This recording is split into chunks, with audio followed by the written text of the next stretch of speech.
Well, a happy 816 day, if you care about that, in Kansas City, Missouri. Good morning. Welcome in on a hump day on KCMO Talk Radio. I don't know, maybe we should be doing something and celebrating since our call letters are KCMO, and today is 816 day. But it would seem to me that would just be overshadowing the real news in the community of the moment, of the week, of the day. So I know today's 816 day, and maybe you go around town and try to find a deal. Apparently, retailers have deals for $8.16 as we celebrate the 7th 816 day that Mayor Sly James began back in 2017. But I don't know. I'm not sensing a lot of enthusiasm for 816 day around town. Maybe I'm missing the boat on that, John, but I'm not seeing Mayor Lucas is tweeting about it. But outside of that, I'm not sensing a ton of enthusiasm. That's not the way I roll in the 4030 out in Grandview. So, now, it's an interesting idea to catch on maybe if more people did it, but I would have to tune in. But $8.16 is like, hey, especially in Biden's America. Doesn't necessarily work, but yeah. Well, it depends, I guess, right? Well, exactly right. Depends what's being sold for $8.16, and I don't know. All I'm being told by different news outlets this morning is there are $8.16 deals around town today for 816 day in Kansas City. Go get them, folks. Go get them. Go get them. Now, speaking of go get them, you want to celebrate 816 day. How about this? The recall petition for Frank White is gaining momentum. It's picking up steam. That's right. So Tony's Kansas City, because, of course, Tony's always a step ahead. He's got a screenshot of the recall petition for Jackson County Executive Frank White. There's a picture of it on Tony's website. You can go see it there. I'll post it on our social media pages. Mark will pop it on the KCMO pages, and I'll get it on my Twitter and Facebook page. But we've got the first look at documents to try to put an end to Frank White's political career amid the Jackson County property tax crisis. So the document that locals will be circulating, there's a picture of what it looks like there as they try to get the recall petition going for Frank White. And they're going to need a lot. It looks like the number for signatures is beyond 50,000 signatures to recall the Jackson County executive. Now, this does seem to be a bipartisan effort, and I'll get to that here in a second. But just to give you some of the details in terms of what they need, the signatures are going to have to be north of 50,000. And on top of that, the first round of petitions will be circulated at Santa Caligan Days and Independence coming up here in 2 weeks, just over 2 weeks on a Friday. Of course, Labor Day weekend is when they'll start that. So that's the plan in terms of how they want to get this recall petition rolled out, where they want to start it, where they want to begin getting some of those signatures. Now the question is, what are the motivations of the people pushing for the recall? And that's been a sticking point. As I understand it, this effort has been led by Democrats in Jackson County. Manny Abarca, who's a new member of the Jackson County legislature, he's been on this show. He's the guy who wants to remove Andrew Jackson statues. He's been good on the property tax debacle and the assessment issue in Jackson County. He's been very good on that topic. But what are the motivations for Jackson County Democrats to recall Frank White? And I don't have the answer here. I just wonder, as I've been thinking about it, if it has anything to do with the fact that maybe they want to pull the county even further to the left. Maybe certain people are viewing Frank White's job as their political launching pad. Maybe it's that they want to be county executive. They want to wokeify Jackson County even further. I'm speculating at this point, but I can't imagine the motivations for all the folks involved to want to recall Frank White, especially those on his side of the political aisle, are just doing it out of the goodness of their heart because they know Frank has led, overseen, and royally screwed up his response to the assessment issues. I cannot believe in the pureness and the good-naturedness of politicians right now. I can't do it, and I'm not going to do it here. So I believe there's plenty of motivation for some of the people who are on Frank White's side of the aisle who are also very much pushing for a recall. They see their own political future. They're looking at their own political next step. And while I'd like to think, oh, yeah, they're doing right by you, the Jackson County taxpayer, I'm also like, stop. Don't be a sucker. Might have been born at night, but it wasn't last night. So I'm just sitting back and I'm saying, okay, I will go along with this. I will watch this from afar, and I will see how it plays out. Now, if you're a Jackson County Republican, all 8 of you, I'm kidding. There's more than that. But you know that your side of the aisle in Jackson County has not had a ton of control here at the county level for a very long time. You thought you had a chance with Teresa Galvin in the Jackson County executive race last year, but of course Frank White amazingly pulled it off once again. Teresa Galvin on paper was a good candidate. She's kind of, just right of center. You're not going to win with a real conservative in Jackson County, but she was good. She was a good candidate on paper, but it just didn't work.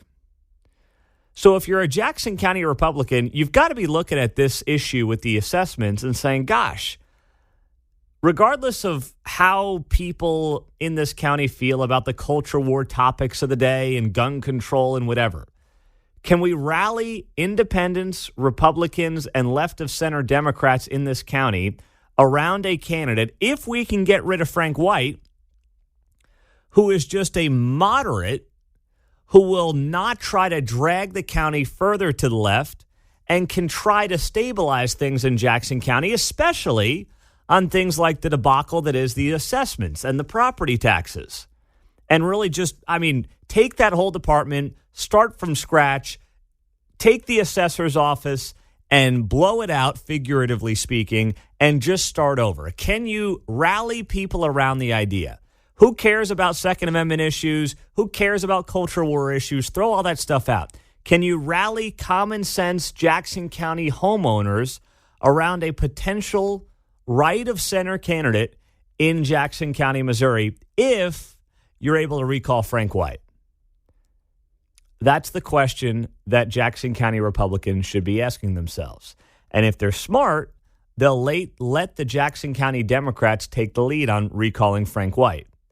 If you do it as Republicans, you just look like, hey, here they are, Republicans trying to take advantage in Jackson County because they've got no sway. Let the Democrats do it. Let them lead the way.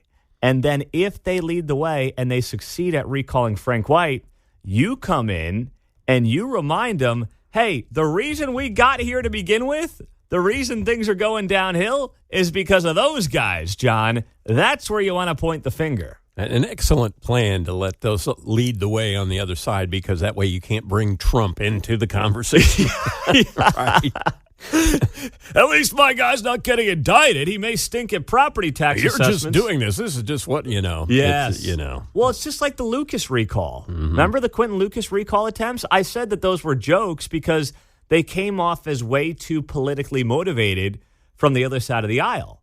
And if you're a Republican in Kansas City or Jackson County, you're about a third-ish of the population. So if Democrats are willing to take down and take out one of their own, like Frank White potentially with this recall effort, let them do it. Ride the coattails. Don't get in the way. Don't act like you're leading the charge here. Now, of course, sign it. Get Republicans to sign it, but don't be the face of it, because then it just looks overtly political.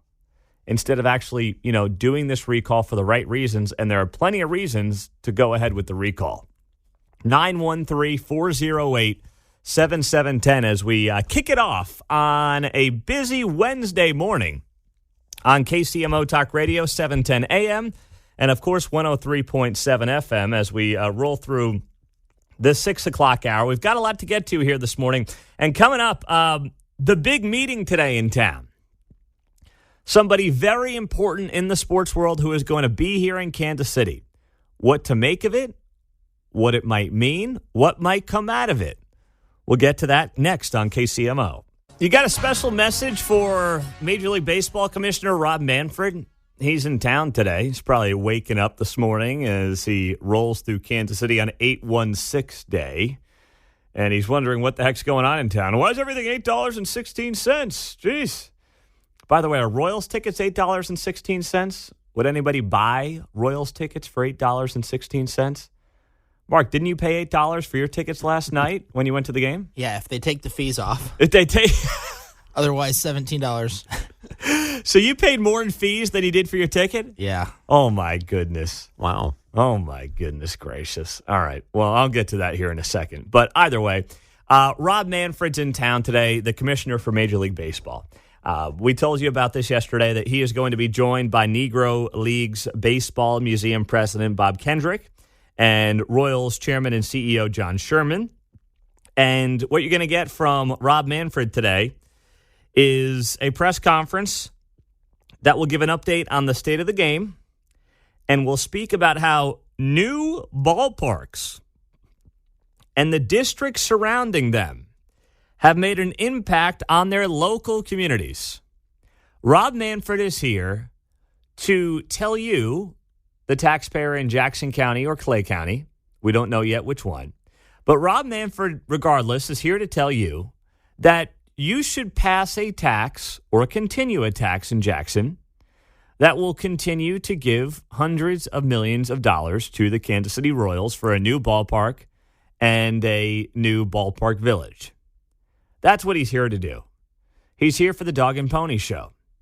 He's here to try to convince you that your tax dollars are well spent on a Major League Baseball team and a new stadium for this team. Not even the team. It's like you're contributing to the payroll, right? Hey, we need a couple of high-end starters. No, you're contributing to a building that then, of course, the team will make many, many millions of dollars off of in the decades to come. That's what you're being asked to do. But, of course, Manfred's approach is about how the districts surrounding many of these new baseball stadiums take the Atlanta Braves. They've been the one that's gotten the most attention here. They moved out of Turner Field a couple of years ago. They went to their new stadium, which was more in a suburban area-ish in Cobb County, Georgia. And they built this ballpark village, which is what the Royals want to do. Restaurants and bars and some shopping and some condos and some office space. And it's been a huge success for them. Now, it hasn't hurt that the Braves have been one of the best teams in Major League Baseball for the last several years. I'm sure that hasn't hurt the cause. I mean, everyone talks about how great the Braves ballpark village has been. Well, yes. And trust me, as a fan of a team in the NL East, I know the Braves have been an outstanding baseball team for quite some time now. So it doesn't hurt when the team is playing great. And, oh, yeah, this ballpark village has made a huge impact on local communities. Now, I'm not sitting here denying that a new ballpark village, a new stadium, would not have great local impacts for wherever in the Kansas City region. I think it would. That being said, eventually you're going to have to win. The new ballpark shine will go away after a year or two. The first year, no matter what, this always happens at a new stadium. People go because they want to see the stadium. And maybe there's some spillover to year two. But by year three, if the team is not playing well, if the team is sitting there on pace for 62 wins and 100 losses, then the stadium is irrelevant. The stadium's meaningless. And I'm not against the Royals having a new stadium. I've said that many times over. I understand they're leaving the K. It's just a question of where. Where are they going? Is it downtown or is it North KC? We'll find out by the end of September. But Rob Manfred is here today to pitch you. This is really about getting to you, the taxpayer, pitching you on the idea that you need to invest some of your regional tax dollars into a baseball team. That's what it's about. And that's what the pitch is going to be today. 913-408-7710 on KCMO Talk Radio. Of course, that's not unique to baseball, as I know Milwaukee's built an arena where the Bucks play and did the same kind of thing, right? So it's kind of the business model in sports in general, right? Yes, yeah. Mm-hmm. Especially, like you said, baseball seems to be the hot thing to do. I'm sure that when the A's go to Vegas, that'll be part of what they do there. Although there's so many damn things to do in Vegas. How do you build something? Well, yeah, right. That the people of Vegas are going to be dying to go to. It's like, no, I'll stay at the slots for another hour and then make my way over to the ball game.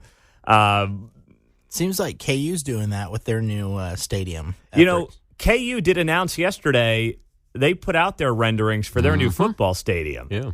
And they got, $300 million they're going to be pumping in there to – are they going to call it Booth Stadium or is it going to have a new name? Do you know? Yeah, David Booth Kansas Memorial Stadium is still going to be there. All right, so big old David Booth. I think he's a big hedge fund guy. He's going to Big donor. Big donor, big hedge fund guy out of Chicago, I believe, because the Northwestern Business School is named after him as well. So this guy has gobs and gobs of money. And by the way, that stadium, the renderings for the new KU football stadium look outstanding. I love the way those things came out yesterday. We've had issues or rules in the past about serving beer at stadiums, college stadiums. I don't know how much that might factor into. I don't know if that's been relaxed some up there now. I'm a little behind. I don't know. I'm not sure. Used to not be able to do that, so I don't know how much of that factors into these new villages, but it seems to be a big part. Yeah. Right. The other thing about the KU stadium that I saw yesterday is that the $300 million in upgrades does not do the whole stadium. Right. It does a couple sides, two sides of the stadium, let's say, which is good, but then there's no guarantee or there's no timeline to finish off the rest of the stadium. Right. So that's where I'm like, okay, I don't want to say it's a bait and switch kind of a situation. That's not fair. They're spending what they can right now, but there's no end to when the stadium's fully upgraded. It's like, we got $300 million. We're going to fix what we can with $300 million, which, by the way, in Biden's America, even $300 million, gets you less far every single day. But now you got to sit there and you got to wait to see, okay, when's the rest of the stadium getting done? But for KU football, I mean, beggars can't be choosers. This is a step in the right direction. It does look like the new lights look like an unfinished stadium hanging over it. Hey, you got to be, if you're a KU football fan, you got to be pinching yourself right now. You know, year two at Lance Leipold, you go to a bowl game, you got $300 million going into the football stadium. Life is good right now in Lawrence. Yep. Life is darn good. Now, for the Royals, life is not good, and Rob Manfred's coming into town today to try to make it a little bit better. He's trying to sell you on investing in that new stadium. So if this were Facebook, we'd mark it, it's complicated. Yes. 913-408-7710 to join us on KCMO Talk Radio, 710 AM and 103.7 FM. Now, speaking of try to sell you a bill of goods, Rob Manfred's going to do that here in town. And Joe Biden was in Wisconsin yesterday trying to do that to the American people. And he continues to get his facts wrong. We'll share that with you coming up next on KCMO. Well, I'm glad that Fox News brought it up at the bottom of the hour. I mean, Joe Biden is getting just absolutely eviscerated for this Maui plan. Have you seen? Oh, my goodness gracious. Sometimes you just can't make these things up. Joe Biden boasted yesterday of this outrageously pathetic plan for one-time payments of $700 per household for those who have lost everything in the Maui fires. Now, you look at people who have lost everything in the Maui fires, and Joe Biden, in his economy, courtesy of his inflationary policies, does $700 even get you like a replacement bed and mattress? Like a decent bed with a decent bed frame and a decent mattress. That's probably right around $700. Congrats. Thanks so much, Joe. Thanks for the new bed. I don't have a home. You know, my house has been burnt to the ground. But whenever I figure out what's next, I've got $700 coming my way, courtesy of you. Wow, that's just such a nice man. Unbelievable. What a guy. And as one person pointed out on social media, $700 times 3,500 households destroyed is about $2.5 million. Well, one M1 Abrams tank cost $13 million, and the U.S. government sent 31 of those tanks over to Ukraine. Yes, you heard that right. Now, this is not me advocating for the government, sending $700 or sending any money to individuals, because once again, this creates a slippery slope of what the government's role is when there is a natural disaster. I mean, theoretically, we want everybody to have homeowners insurance if you own a home, renter's insurance. It doesn't matter. I mean, you can get insurance whether you're a renter or a homeowner. So I'm not at its core, I'm not a fan of this idea of the government sending checks. I know that ever since COVID, especially Democrats want to just send people checks and look like the good guys. But this is the worst idea and the worst rollout because it's wildly insulting. It accomplishes, in the grand scheme of things, absolutely nothing. And if you're going to actually help the American people through something like this, and your budget is $2.5 million, when we've shipped billions to Ukraine, what if, the folks in Maui start identifying as Zelensky? Then it's just, then it's a blank check, right? That's the way to do it. I'm just, Come on, man. throwing it out there, Joe. Geez, you start calling yourself Zelensky and cutting business deals with Hunter, and geez, you'll get all the money you want. You'll be buying beachfront property in Maui. You might have had a shack before the fire burnt your house down. Now you're going to have an oceanfront mansion when all is said and done, courtesy of Joe. Sheesh.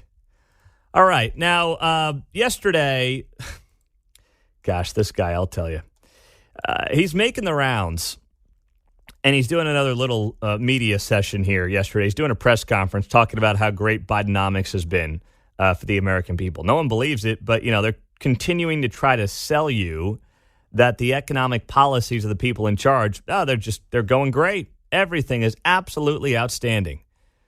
So he's in Milwaukee yesterday on the Bidenomics tour, talking about investing in America.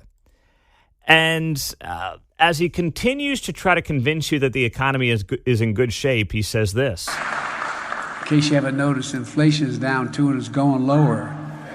Oh, now we didn't get the whisper. I thought we were going to get the whisper there because if you saw the clip, he leans into the mic.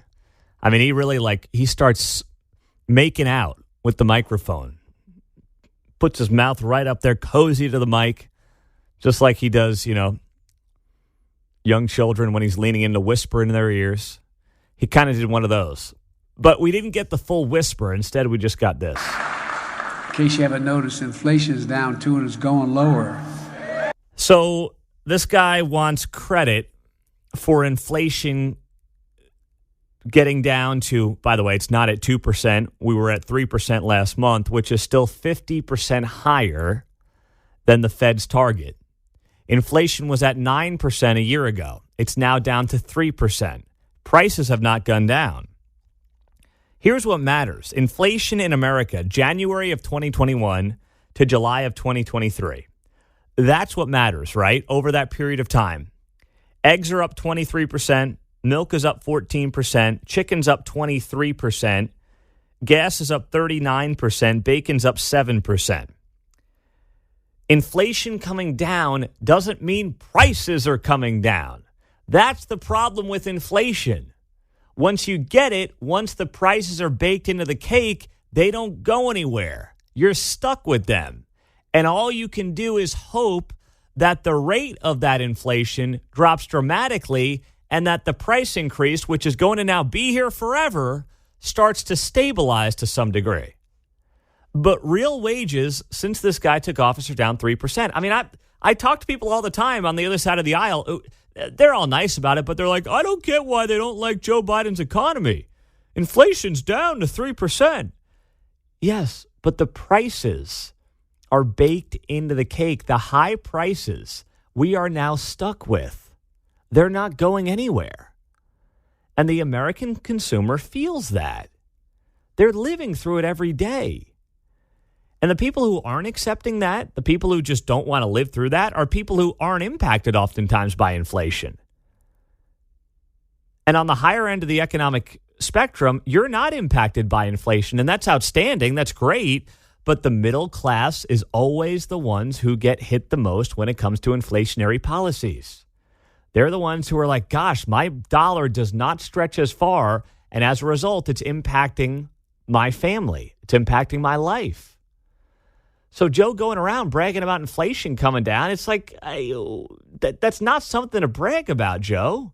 You still got the 9% on your resume from last year.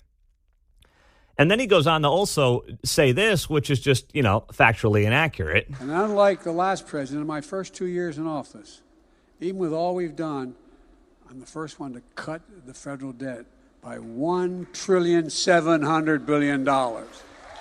Dude. $1,700 billion cut. dude.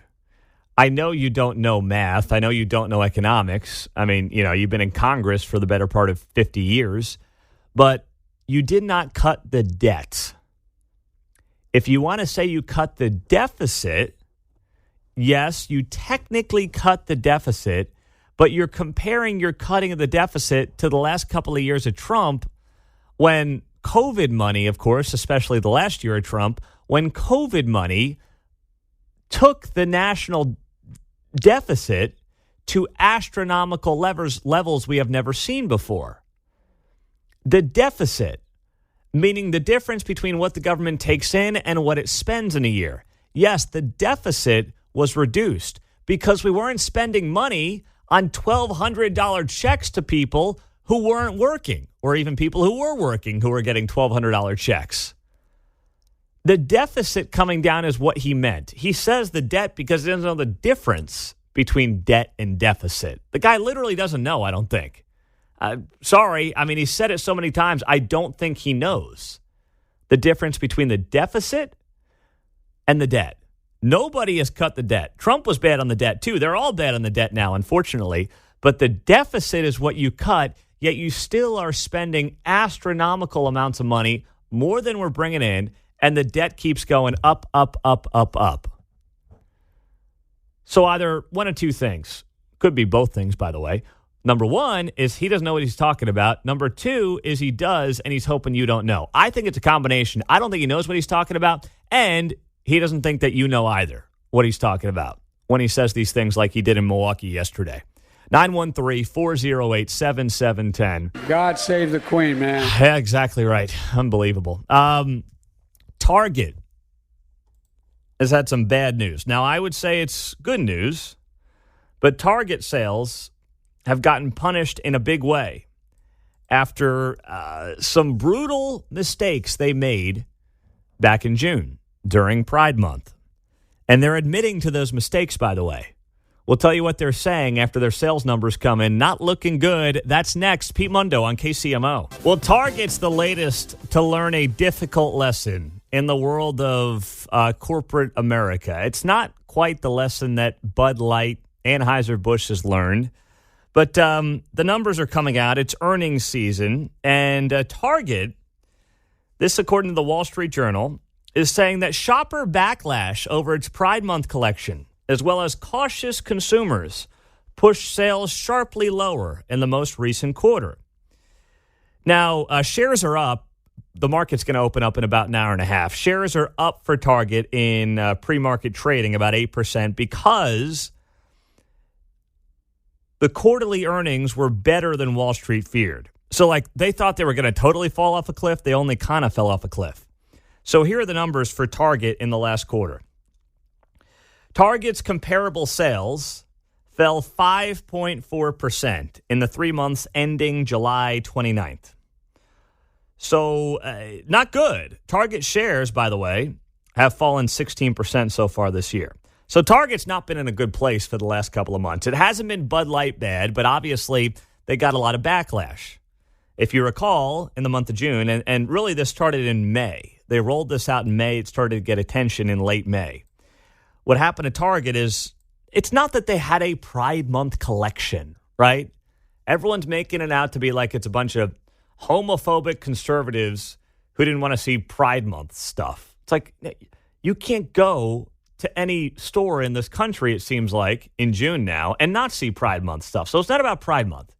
It was about how far they took their Pride Month inventory. And when Target was in some locations promoting tuck-friendly swimsuits in its store, and the Pride Month section was right as you walked in, and it was like, come on in and get your kid tuck-friendly swimsuits, that was the final straw for Target. It was not that they had rainbow-colored T-shirts in the store, John. No, I was trying to think of the best way to say it. I mean, there's a distinction here between the alphabet as to what people were reacting to. Yes. It was the LGB. It was the T part. Yes. That doesn't necessarily have anything to do with the LG part. Yes, correct. And it was also that the T part was geared towards kids. Correct. Right? Yep. Yep. It wasn't about the gay pride. There's what, a nuance here about this? Yeah, because now it's an alphabet soup, and somehow all this stuff has been lumped in together. Yep. Even though the T has nothing to do with the L or the G. Right. Or the And B. So no reaction to the L and G per se. No. It was about the T, and not even just the T, but the fact that Target was promoting T wear to children in its Pride Month collections. And that's what caused a large part of the nationwide backlash. So here's the quote. I thought this was interesting. Brian Cornell, Target's longtime chief executive, said in a call with reporters last night, I guess this would have been. Article was written this morning by the Wall Street Journal. As we navigate an ever-changing operating and social environment, we are applying what we learned. That referring to the backlash they received in June for their tuck-friendly swimsuits. Hey, Brian, I know that Brian Cornell at Target makes millions of dollars a year, right, to be the Target CEO. In fact, his total compensation last year was $17.6 million. Hey, Brian, give me 2 minutes.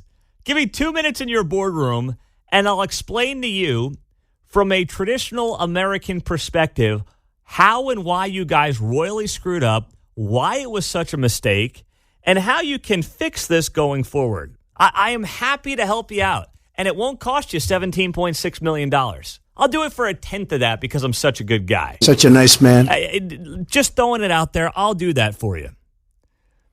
But I love how these supposed geniuses in corporate America are like, yeah, we're just trying to navigate this ever-changing operating and social environment. Well, maybe if your job is to sell food and household goods and, clothing to 330 million Americans of different backgrounds, Republicans and Democrats and independents, maybe if that's your job, to sell as much of that stuff as you can to all Americans, you leave the tuck-friendly swimsuits for kids out of the Pride Month collection. Call me crazy. I know that might be a little much for some of you guys, but maybe that's an option that works better than the nonsense that you were doing this year. So when Target's seeing its sales down 5.4% here in the last quarter, which, by the way, is not as bad as a lot of people thought it was going to be, this is not difficult to fix. And by the way, I've said this for 3 months now since this started. Target is not going to end up like Bud Light. I believe that people will come back and many moms will come back to Target. Not all, and I'm not saying you should, but I do believe that they will come back to Target because Target is not just about one product. Bud Light is easy to boycott. It's a cheaper light beer. You can go to Coors Light. You can go to Miller Lite. It's mostly all the same. I would say Coors Light's the best, but it's mostly all the same. Target has so many different options, right? You got the food, you got the household good items, you got back to school stuff, you've got clothing. There's so much that goes on inside of a Target that it's harder to boycott it than it is Bud Light. I admire those who continue to do it, but I never believed that they were going to get the Bud Light treatment. They're not going to be down 30% month over month or year over year forever. That's not going to happen to them. They're not going to lose their spot like Bud Light did as the most popular beer in America. But they clearly took a hit. And if I'm any other CEO that's making $17.2 million and I'm looking at, geez, what are we going to do in 2024? How about leave the kid-friendly tuck swimsuits at the door? Leave them in the warehouse, all right? Or don't even ship them. Don't even make them. How about that for a novel concept? That might be too much for some of you. But my goodness, that's all we're asking here. It's not about homophobia or any of that. It's like take the kid-friendly tuck swimsuits and don't promote them. That's it. That's all you got to do. This isn't difficult. Oh, my goodness. As we approach 7 o'clock on KCMO Talk Radio, the city of Kansas City, Missouri has set up another task force. Yeah, wow. Woo! We'll get to it next. Oh, well, this is rich. Before I get to the new task force set up in Kansas City, I'm just seeing this. By the way, good morning. Thanks for joining us. 7 o'clock hour on KCMO Talk Radio. Quentin Lucas announcing this morning that he is going to the White House today to recognize the 1-year anniversary of the Inflation Reduction Act, bringing clean energy investments, lower costs, and good-paying union jobs to Kansas City, surrounds, and our country. Wait, what? Can somebody let me know when the lower costs kick in? What? I mean, I understand being a partisan, but lower costs? What is costing less than a year ago? Find me something.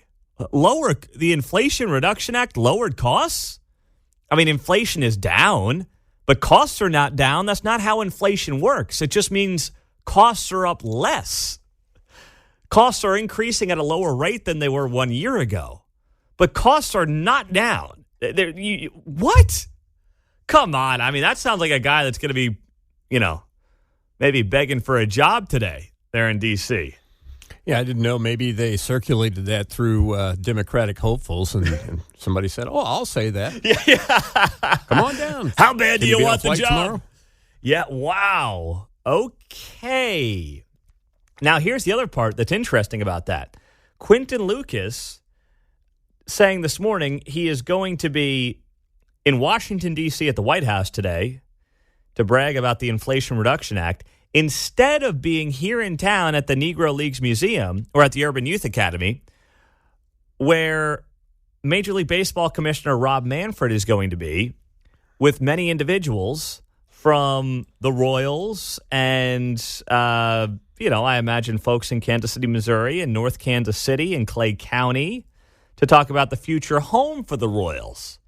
So on the day the commissioner is here to do a dog and pony show with the owner of the Royals, the mayor of Kansas City, who of course has a finalist in this race in the East Village, along with North KC, the mayor is not going to be here. If we were soundtrack like Hollywood, we would have an ominous orchestra swell right Yes. there. Dun, dun, dun. Yes. That's on you, Mark, to get our dun, dun, like Law and Order, the dun, dun. That is, wow. Boy, I'm starting to put some of the pieces together on this puzzle. Sheesh. All right.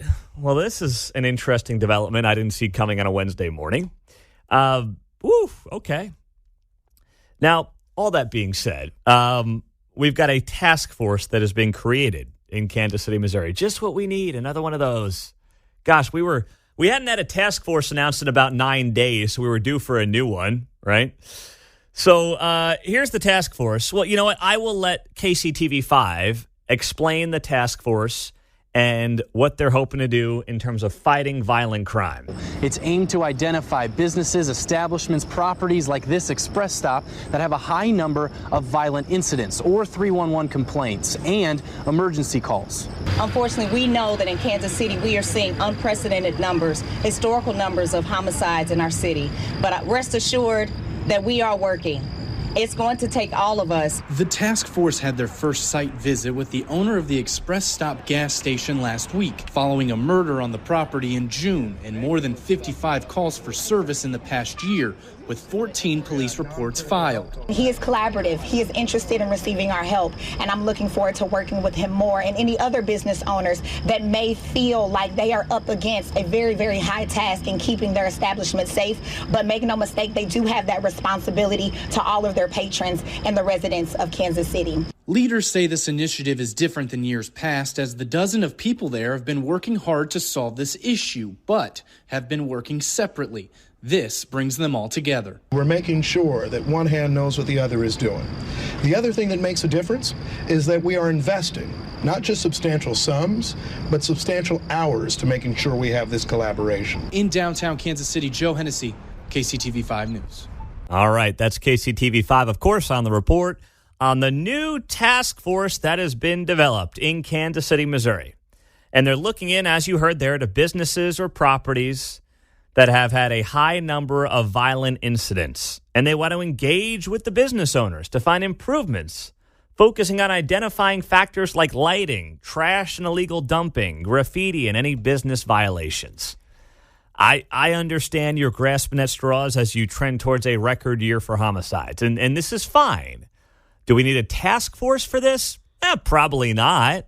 I imagine you go to the police department and say, hey, get me the businesses that have had a dramatic problem and increase in violent crime here over the last year or so, and let's reach out to them. Do we need a whole team, a whole task force for this? No, but of course, that sells. You got the sizzle. It's sexy when you put together the task force for something like this. Substantial sums of money. Yeah, well, Did you have those responsibilities handled, or the things they wanted to accomplish there again? You said identify businesses. Or lighting, trash and illegal dumping, graffiti. These are things that I think of as city council responsibilities. Yeah. Somewhat. Why do we need a task force? That's the first thing I thought when they said what it was for. I'm like, isn't that what the city council's for? Yeah, well, John, the city council, they got a lot more important things to do. Like we're busy figuring out bike lanes, right? They got to figure out bike lanes. Reelected. And, who can use what bathroom and things like that. They're doing the important things. And then this task force does these kind of, menial things like making sure people aren't getting slaughtered on the streets. That's how it goes. 913-408-7710. That's also the text line here on KCMO Talk Radio. Now, the text line is down right now, so I'm working to get that fixed here as soon as we can. So, of course, the phones are the best way to get a hold of us at 7-11 on a Wednesday morning on KCMO Talk Radio. Do you really think that this is going to be the thing that makes a difference? Are we truly one task force away from fixing violent crime? I mean, I'm all about new ideas. And yes, if you're a business that has had a lot of issues with violent crime, I would think that you would look in the mirror and wonder why that might be. And it's not just about your location.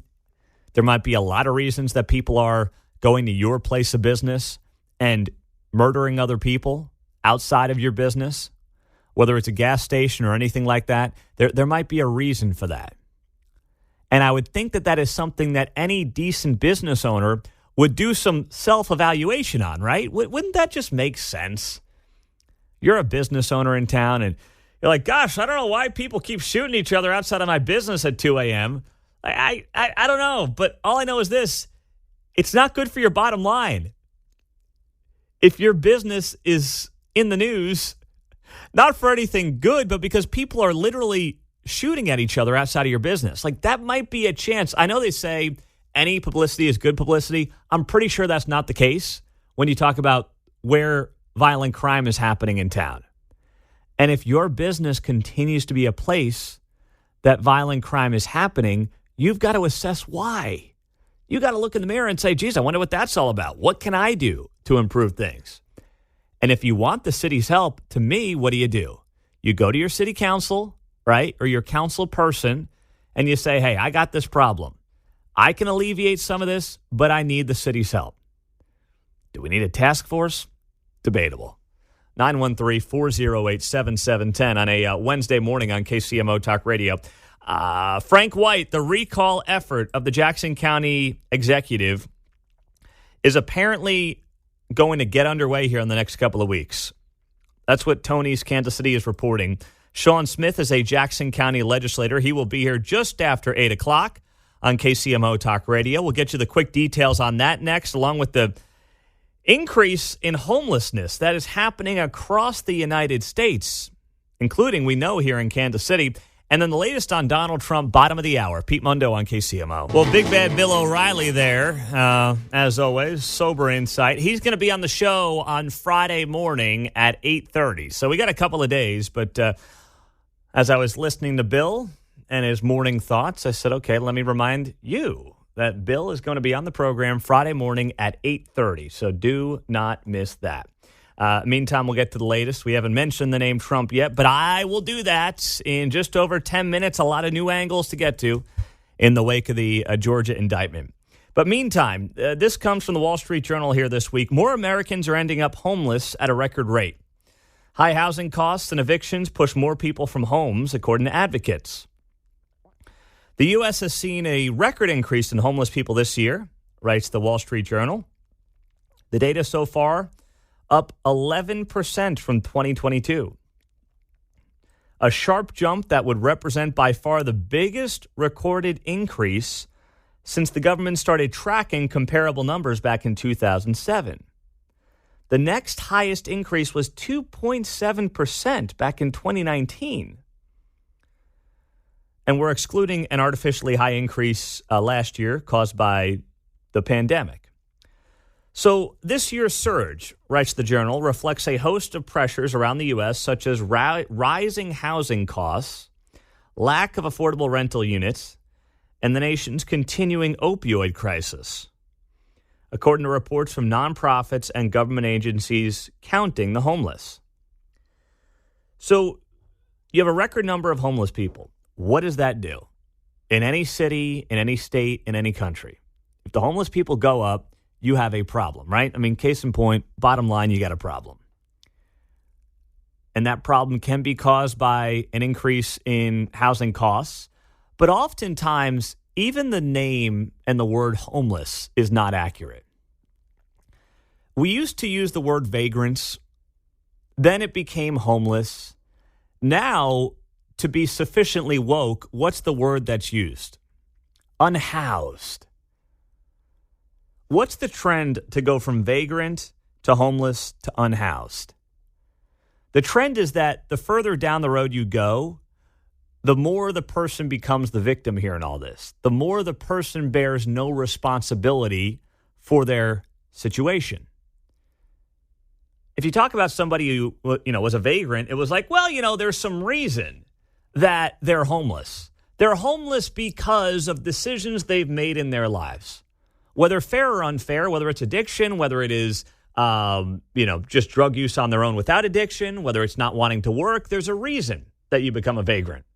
Then it's like, well, they're homeless. That was a nicer way to say it than being a vagrant. All right, it's a little nicer, a little more PC. All right, I can deal with that. Now the word is unhoused. And the word unhoused implies that you are not to blame for your situation. You just happen to be unhoused. I mean, it's not your fault. You just don't have a house, or you don't have a place to live. Not even a house, not about being a homeowner. You just don't have a roof over your head. So we're once again creating an environment where people who happen to be homeless, it's not really their fault. They're a victim of their circumstances. They're a victim of society. And I don't believe that. I do not believe that if you are somebody who is actually trying to live a basic life, not some, high-end fancy life, just live a basic life, you're telling me that it's going to be society's fault that that's the case? I just don't believe that. But we continue to push words that suggest that none of this is your fault. Now, getting back to why homelessness is up. Well, when you create an environment where, the people who happen to be homeless, it's not because of any decisions that they made. They're not at fault. I mean, look at the KC Tenants Organization here in Kansas City. What did they push for a couple of years ago? And what did they actually achieve in the wake of COVID? We were paying you, the taxpayer in Kansas City. I know it was COVID money that was used, but still, the money comes from you, the people. The city was paying to put homeless people in hotels north of the river. I don't know if that's still anything they're doing, but they were doing it, right? And the notion was, well, it's tough out there. COVID and jobs aren't plentiful and, housing costs are up. That's not helping anybody. You're not helping anybody in that situation. You're allowing them to continue to be a victim, right? Give a man to fish, you feed him for a day. Teach a man to fish, you feed him for a lifetime. The government's always been of the opinion that we'd rather give a man a fish. That's what they want to do. They don't want to teach you how to fish because then you don't need them, right? They don't want to create a process that allows you to go out there and get a job and put the best roof over your head that you can and then build yourself up as an individual and never need the government again. They don't want that. The more people that they don't teach the fish, the more people that they just give fish to, the better off they are, the better off the government's going to be, especially one political party. So I see this story from the Wall Street Journal that, homelessness is up 11%. And most of us would say, gosh, what do we have to do to reverse that? I believe that there's certain people in political power who see that and say, great, 11%. Geez, I wish it was 12. That might be a sinister way to look at it, but I firmly believe that when you talk about political power in this country, and anywhere for that matter, there are people that look at numbers like that and say, great, more people that need our help, more people that can keep me in some form of political power. Now, speaking of political power, what you're seeing down in Georgia is a prime example of that. We'll touch on it for the first time this morning, coming up next. I didn't think 5 minutes of chatter on, the homeless crisis was going to cause such an uproar on the text line. Sheesh. I guess that's what happens. It's always the topics that you don't think will do it, that you just kind of use and talk about and then plan to move on from that get people all bent out of shape on the text line, John. Right. You've got Royal Stadium, you've got Trump, you got, so you say, okay, well, let's break this up a little. And you look for something to put in there to break it up. Thinking, okay. Yeah, exactly. And then, sometimes those take off. And then you got people on the text line, I can't believe what you said about the homeless. So all I'm saying is I believe that the more homeless people there are, and we've seen a jump of 11% in homeless individuals, according to the Wall Street Journal, year over year, I believe that there's a political party that's readily accepting of that. And the notion that, now the government has to, here's the other thing they would love to do, have the government take over the home buying process, oversee home ownership in this country. Of course, not for the elites, but they'd love to see that in a perfect, utopian environment to some degree. They're okay with the number of homeless people increasing because that's more people that they can take care of, air quotes. I don't think it's all that controversial. I wasn't intended to be. I just thought it, made sense. Tammy is on KCMO Talk Radio. She is out of Shawnee. Hey, Tammy, good morning. Good morning, Pete. I just wanted to note it's a very simple concept, but when I was stay-at-home mom, I taught my children this, and I teach my students this, that every decision that you make takes you eventually to the point that you are right now. And it's all about being responsible and making responsible decisions. Breaking it down for kids, making sure that they know that you're responsible for your words, your actions, your homework. And making sure that they understand that, yes, you're still a child and you have parents and they make a lot of responsible decisions for you, but you also make responsible decisions for yourself. And as they grow older, they'll make more decisions. And they need to understand that there are implications for the decisions that they make, and consequences and rewards, depending on if they make good decisions. And sorry to hear that there is a growing homeless population, but again, for the most part, this still applies. For every decision that was made, it takes you to the point that you're homeless. Sorry, but that sounds, harsh, but it's true. And I know some people have mental disabilities from war and things like that, but we also have lots of services to help people and assist people with those kinds of things. Well said, Tammy. Thank you very much. And I'm glad you brought up that last point because some of you are barking on the text line about, well, what about the veterans, the PTSD? I've got a very simple solution for that because there's people doing that work right here in Kansas City. Take St. Michael's Veterans Center. They are working to end homelessness among veterans in Kansas City. They have built a great community. They've been friends of this show for a very long time. They are helping homeless individuals put a roof over their heads. They help them with services to get them in the right frame of mind, to go back to work, to get jobs, to, if they want to, go back out on their own. Like, there are great organizations without the government that are doing that. Not saying the government, the VA, can't play a role, but as always is often the case, the private sector typically does a better job with a lot of these things. Tammy was teaching her students how to think, and that seems to be discouraged now, unfortunately, right? Bingo. In a nutshell. Oh, yeah. I always say life is the sum total of your choices. Things happen to you, of course, that you're out of your control, but how you respond to it Yes. It makes a difference. And having a strong network, whether it's at a veteran center, a place like St. Michael's, a VA, whatever it might be, that's important. That's going to help you get back on track. All right. Donald Trump has spoken. All right. This came down yesterday after the show had wrapped up, after the fourth indictment. 1 indictment, 2 indictment, 3 indictment, 4, 5 indictment, 6 indictment, 7 indictment, more. It's like one fish, two fish. I feel like I'm reading a 2-year-old a book once again. That would be fun to sing on the field trip school bus. Yeah, some of the woke teachers, I'm sure, in the area want to start singing that song. Yeah, we used to get them round up with 99 bottles of beer on the wall. Yeah, forget the wheels on the bus go round and round. This is going to be the new one. Oh, boy. Don't get any ideas, woke bus drivers, as you start school this week. Sheesh. All right, so here's the Trumpster after the latest indictment.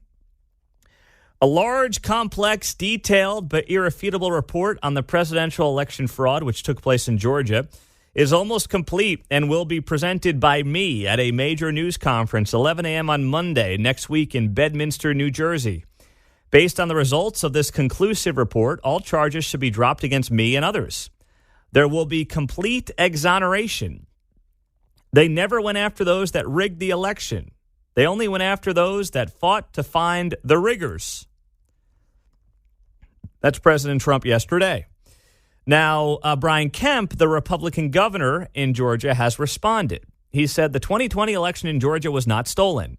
For nearly 3 years now, anyone with evidence of fraud has failed to come forward under oath and prove anything in a court of law. Our elections in Georgia are secure, accessible, and fair, and will continue to be as long as I am governor. The future of our country is at stake in 2024, and that must be our focus. That is from Republican Georgia Governor Brian Kemp responding to Donald Trump, who posted what I just shared on Truth Social yesterday afternoon. So clearly, when the Republican governor in Georgia is pushing back on President Trump, we know that they're not buddies. I mean, Trump's been going after Kemp for a long time. Heck, he primaried Brian Kemp. Tried to get his preferred candidate in there, and it failed miserably. But these two guys don't like each other. That being said, I mean, when it comes to which one of those two tweets actually have facts in them, there's only one, and that's Brian Kemp. And that is true, that there has been 2.5 years now for somebody under oath to bring forward anything when it comes to fraud in that state that can be proved in the court of law, and no one's done it. Now, maybe there's going to be some big news conference on Monday, but once again, it's irrelevant when it comes to the legal system. That being said, it is beyond clear that what is going on in Georgia is politically motivated. And what has been the timeline? When you talk about the timeline, we told you this yesterday. Fani Willis is the Fulton County District Attorney who is bringing this case against Donald Trump. And as Bill O'Reilly noted this hour, why this is not being done by the state attorney general and only one district attorney in the entire state of Georgia shows you out of the gates that this is politics written all over it. So yesterday, Fani Willis, the story is, as we told you after the indictment came down 2 days ago, Fani Willis wants to get all this done in the next few months. Now, you got Trump and 18 others who she's charging with criminal racketeering charges. So you got 19 people, and she's like, yeah, we're going to get all this done in the next 6-7 months or so. No, you're not. And don't take my word for it. NBC News, their legal analyst Laura Jarrett was on Meet the Press's Daily Show yesterday, and she admitted the timeline for this Georgia stuff is in no way going to happen in the next 6 months or so. That is wishful thinking, and that matters when it comes to the 2024 election and how long this thing could drag out. Here's Laura Jarrett, NBC News yesterday, admitting what we all know, that 6 months from now, none of this is going to be solved. Fani Willis signaling that she wants a fairly quick timeline, potentially to bring this case in the next 6 months. Is that realistic? Do you expect to see that happen? You can understand why, sort of in her first press conference, in the heat of the moment, after a very long day of everyone waiting to see what was going to happen, she might have had an aggressive posture last night and saying, I'm going to take this case in 6 months with 19 defendants. That's not going to happen. That's just not possible. It's too many defendants. There's too many different complexities here. This is not a sort of an open and shut, easy case. It's complex, and it's complex for a reason. And she has a lot of different avenues and paths to potential conviction, but it's not going to be straightforward. And I think that was sort of more of an aspirational hope as opposed to a realistic prediction of 6 months. I love, by the way, though, well, it was a very emotional time, so she just threw out a number that, is not realistic. Deep down, I don't think they want to even solve this in 6 months. Fannie Willis, the Fulton County DA, doesn't want to have an answer in 6 months. Either way, the longer they can drag this thing out, the better off it is for her own party. Now, she's the Fulton County, Georgia District Attorney. You know which party she's with. The longer that goes on, the better off it is. Because, remember, Trump's gaining steam. He's likely to be the nominee. None of this is going to really matter unless something crazy happens over the next few months. And the longer this drags on into 2024, especially in a swing state like Georgia, the more that people are talking about 2020 and not, the fact that most Americans think the economy blows, the better off it is for Joe Biden. So she can say, Fannie Willis can say, yeah, we want to get this done in 6 months. It's not going to be 6 months. And she's okay with it not being 6 months. Deep down, I don't think she wants this to be done in 6 months. The more this gets talked about, it's not about the outcome. I don't think Trump's ever going to be in an orange jumpsuit, despite the fact that it would be, a great wet dream for many. It's not. I don't think that's the end result that anybody cares about. It's about politics. It always is. 913-408-7710. Join us on KCMO. Let's go to Danny's in Overland Park. Hey, Dane, good morning. Good morning, Pete. Just got a quick thought for you. With all this Trump stuff, I can't help but wonder, how many more rappers do you think he would have needed to pardon while not draining the swamp at all to be able to make sure none of this happened to him? He promises this time to do all the things he promised to do last time, but this time he promises. So let's go vote for him, guys. Dane, thank you. There's a lot of people that are going to be on board with that argument, 913-408-7710, 745 on a Wednesday morning. Pete Mundo on KCMO. Well, a happy 816 Day. Of course, it's the 7th year now that 816 Day has been a thing. Of course, the area code for many of you around the metro, it's August 16th. So Sly James started 816 Day for Kansas City back in 2017. So here we are now, the 7th 816 Day. In Kansas City history, and that means there's some things happening around town. There's also some deals, I guess, around town where things are costing $8.16. I don't know what that would be. Don't look to me for that, but it is, of course, a thing today, and if you're celebrating, whatever that means, good for you. Somebody who's probably not celebrating 816 Day because he's got a lot of other things on his plate is Donald Trump. We know that now, 4th indictment in as many months, 2nd in the last couple of weeks. It's indisputable that politics is at play. You have this Georgia indictment that, of course, comes down 2.5 years, almost 3 years, right after everything happened in Georgia that happened in Georgia. This could have been done 2 years ago, easily 2 years ago. But now here we are magically going into a presidential election year with Donald Trump being the front runner. And here we are once again dealing with this guy getting indicted. Now, when it comes to his claims in Georgia, none of it's been proven. And that's pointed out by Republican governor down there in Georgia, Brian Kemp, who put up in a response to the former president on Twitter, for nearly 3 years, anybody with evidence of fraud has failed to come forward under oath and prove anything in a court of law. Our elections in Georgia are secure, accessible, and fair, and will continue to be as long as I'm governor. That's what Brian Kemp said. So he's right about that. That being said, doesn't mean that Donald Trump can't say whatever he wants. No, he can. You can debate whether or not you think it's good for the country. You can debate whether or not you think it's responsible, whether it helps him win in 2024. All those things are absolutely debatable. What is not debatable is the fact that when it comes to a legal implication here in all this, RICO charges, which was used mostly for the mob, and racketeering and everything else. Oh, my goodness. And does this open up Pandora's box? Does it open up Pandora's box for politicians across the board? Are you going to have Republican attorney generals going after Democrats? Are you going to have now, of course, county DAs going after former presidents?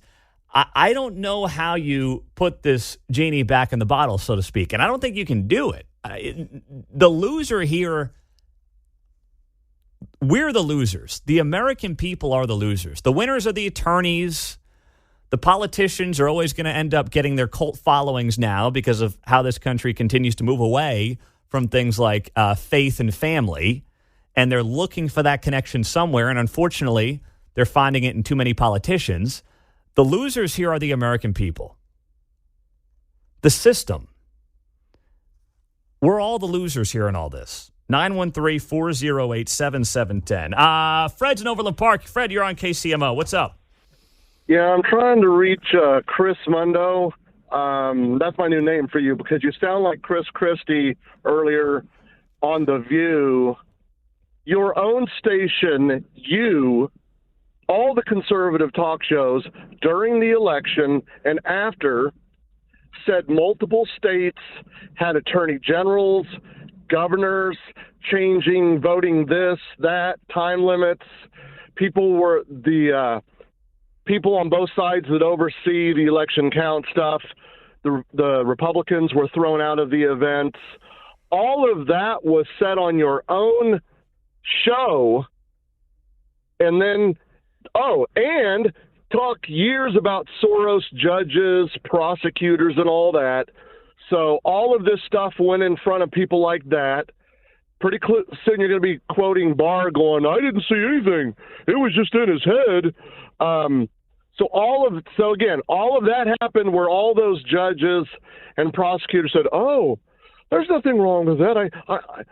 You're saying that they broke our Constitution, state Constitution? That's okay.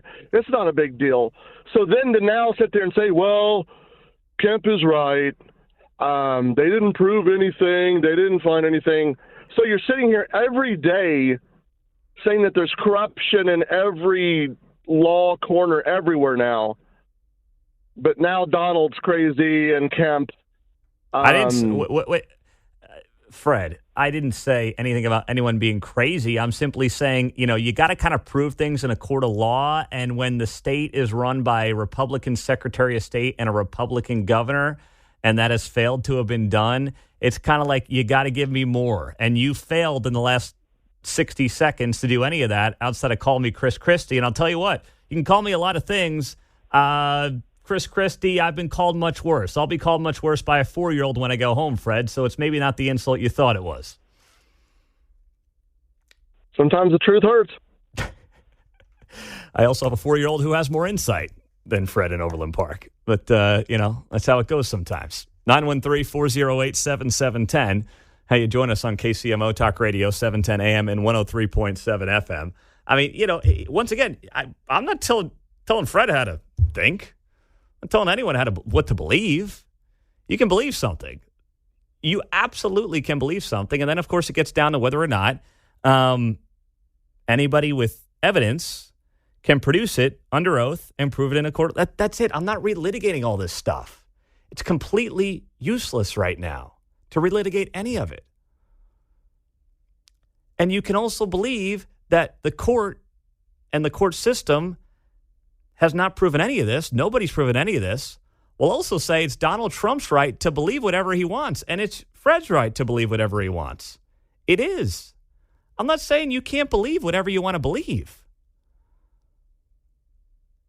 You are. And I support your right to believe that. But what good it does going to 2024, I don't think there's a lot there for that. And then ultimately, as well, what it means for Trump, what all this means for Trump going into 2024.